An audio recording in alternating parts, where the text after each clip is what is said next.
celebrar el Día de Aragón aquí en la calle, en el Paseo de la Independencia, yo creo que es un gran privilegio. Y por una parte, pues estar rodeados de libros. Yo creo que es algo que para esta consejera es una gran satisfacción, pero yo creo que para todos.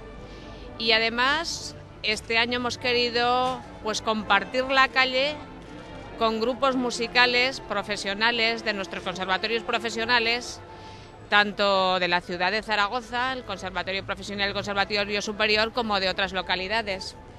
Y yo creo que es un día para disfrutar y para apostar por la creatividad, por las enseñanzas artísticas y ponerlas a disposición de los ciudadanos.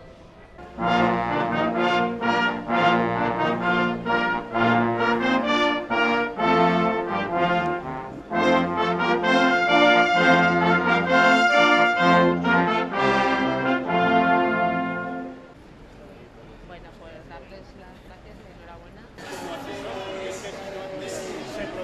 Enorme de la lotería, no solo por tener engullido al yerno, como el librero también.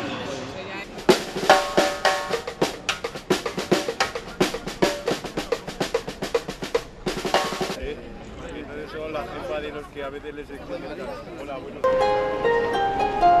días.